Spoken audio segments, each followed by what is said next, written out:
presidente Jair Bolsonaro, sem partido, manteve neste domingo, 22, um discurso de minimizar as medidas de restrições de circulação e consequente atividade econômica tomada por governadores. Segundo Bolsonaro, o povo saberá que foi enganado pelos governadores e pela mídia na crise do coronavírus. Tem uma conversa agora com o presidente da República, Jair Bolsonaro. Ele está no Palácio da Alvorada e conversa comigo por teleconferência, portanto, pela internet. Eu quero agradecer muitíssimo a sua presença conosco aqui no Domingo Espetacular. Como vai o senhor, presidente? Tudo bem, graças a Deus. Eu que agradeço a oportunidade para me dirigir à nação brasileira. Presidente, nós estamos vivendo o primeiro fim de semana de uma quarentena voluntária, que nos próximos dias pode ser inclusive obrigatória em alguns estados do país. As famílias brasileiras estão lhe assistindo nesse momento de casa, muitas delas isoladas. Médicos infectologistas, presidente, dizem que o governo, de alguma forma, demorou a reconhecer a gravidade da situação que estamos vivendo. O que o senhor tem a dizer sobre isso? Olha, desde quando nós resgatamos os brasileiros lá na China, o Brasil, os nossos ministros, nosso governo vem tomando as providências. Nós trabalhamos, todos os ministros conversam entre si e várias medidas foram tomadas, em especial também junto à economia. O nosso ministro Henrique Mandetta, da Saúde, já vinha providenciando respiradores, abertura de leis de UTI, fazendo contato com os demais integrantes aqui do nosso governo para esperar o momento dessa gripe vir ao Brasil, porque nós sabíamos que ela viria ao Brasil.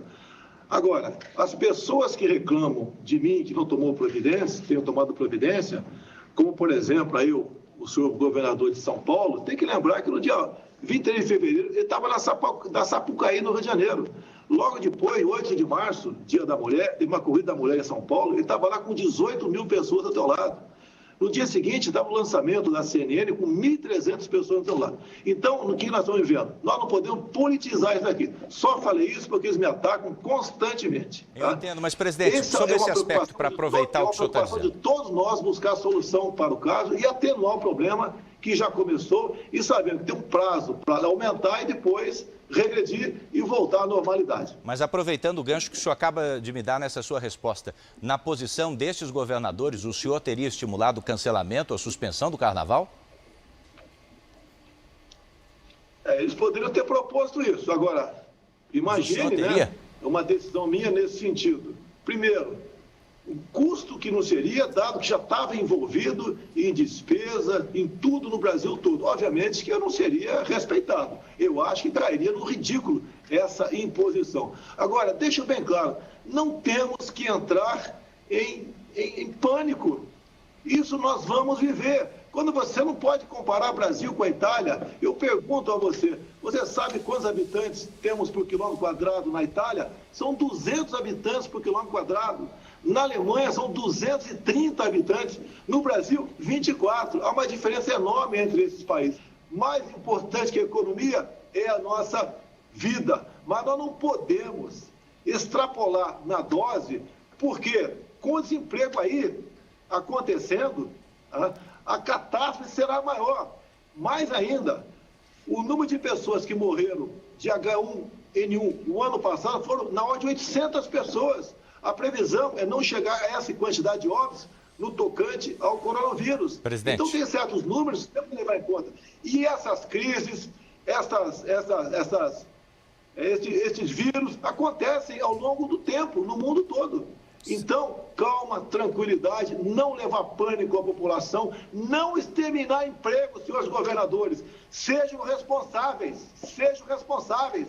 Espero que não queiram me culpar lá na frente pela quantidade de milhões e milhões de empregados na minha pessoa. Estamos fazendo a coisa certa, observando protocolos e com tranquilidade. Eu entendo que é justamente por isso que essa entrevista é importante, para ouvir também a sua parcela de responsabilidade, já que os governadores não estão participando aqui dessa entrevista. Por isso mesmo eu queria entender, nessa preocupação de empregadores e de trabalhadores sobre as próximas semanas, que medidas efetivas o governo federal anuncia ou pode anunciar para manutenção de empregos.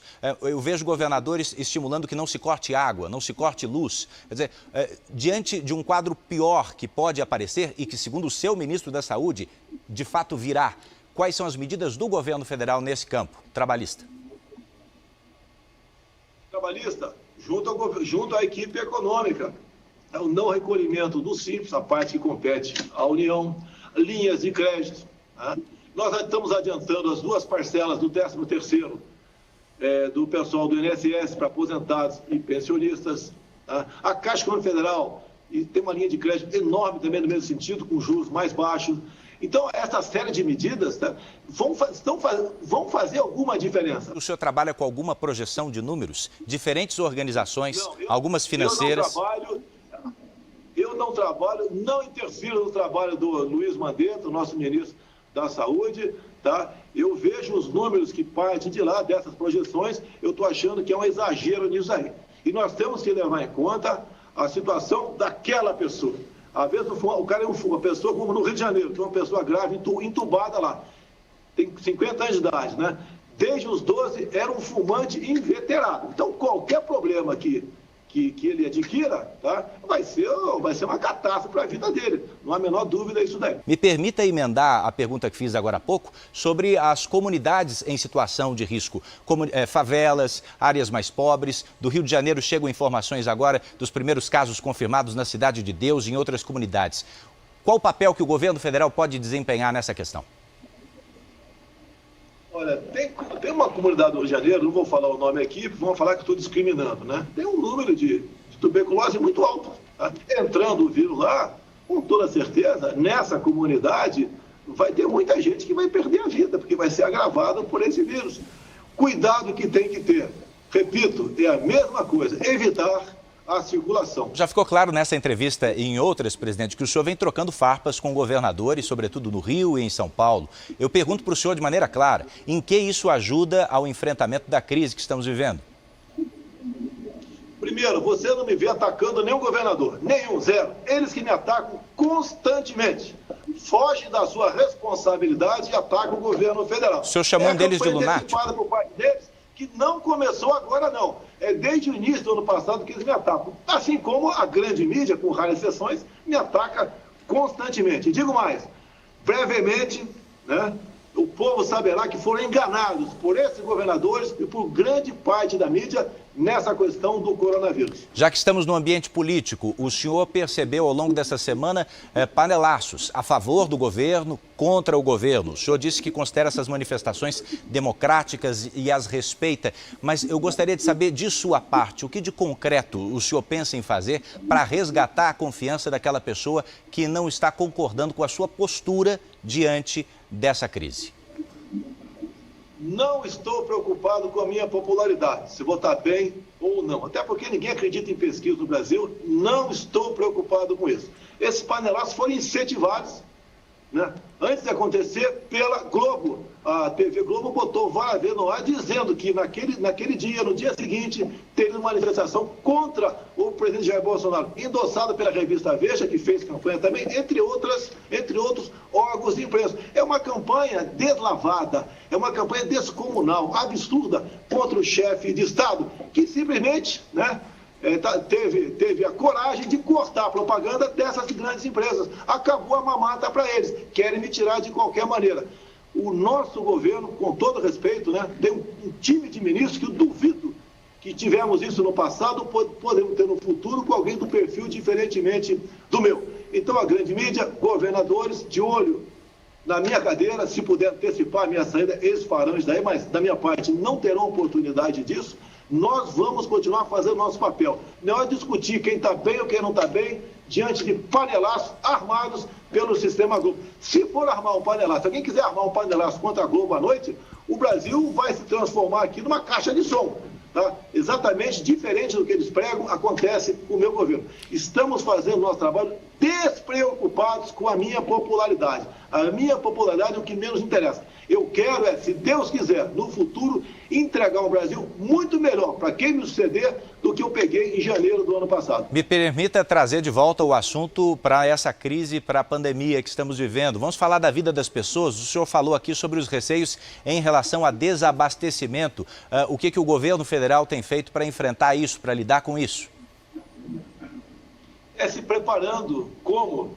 Comprando equipamento hospitalar, fazendo videoconferências, conversando. Daqui a pouco eu vou ter Eu tenho hoje, domingo, uma videoconferência com o governador, com o prefeito de 20 grandes cidades, ao lado do ministro da Saúde, vendo o que eles precisam. Estamos fazendo um contato direto com os prefeitos, porque é lá é que o povo vive, e não na fantasia de alguns governadores. Então, esse é o nosso trabalho, e acalmar a população. Evitar que o pânico chegue no meio da população, porque as consequências serão dramáticas, serão trágicas. E no momento já temos um problema. Os governadores são verdadeiros exterminadores de emprego. Parte dos governadores deixam claro, estão exterminando emprego no Brasil. Essa é uma crise muito pior do que o próprio coronavírus vem causando no Brasil e pode causar ainda. Para a gente concluir a entrevista, já agradecendo mais uma vez por o senhor estar conosco aqui nessa noite de domingo, no Domingo Espetacular, qual é a mensagem que o senhor envia ao brasileiro diante desse crescimento exponencial do número de casos? Olha, fé, quem acredita em Deus, orações, tá? Vamos ter paciência, calma, isso passa, não tem como evitar no momento, não tem vacina, não tem remédio, se bem que, meus parabéns ao Hospital Beto Ayse, que está aqui tomando providências, né, no sentido de avaliar a eficácia da cloroquina nos portadores da Covid-19. Parabéns, se me permite aqui, a indústria farmacêutica Apsen, que produz o hidroxicloroquina, que pode ser o remédio para isso, que disponibilizou toda a sua produção gratuita para atender os necessitados do Brasil. Meus agradecimentos aos laboratórios químico-farmacêuticos do Exército e da Aeronáutica, que vão começar a produzir mais equipamento para enfrentar esse problema. Se bem que, deixe bem claro, está faltando esse remédio nas farmácias e eles são usados para combater a malária, a artrite e lúpus. Então, pessoas com esse problema estão com ausência desse remédio. E esses laboratórios, o nosso e a Apsen, já estão em condições de fornecer, a partir de segunda-feira ou terça, esse remédio para que essas pessoas possam fazer uso dele. Então, estamos antecipando a problemas, mas estamos também colaborando em contato aqui, o Brasil, a nossa Anvisa, em contato com o nosso semelhante nos Estados Unidos, buscando saber até que ponto realmente esse remédio, que chama-se aqui no Brasil Reuquinol, pode ser constatado como importante para a cura de quem vier se acometer do Covid-19. Obrigado pela entrevista, presidente. Obrigado.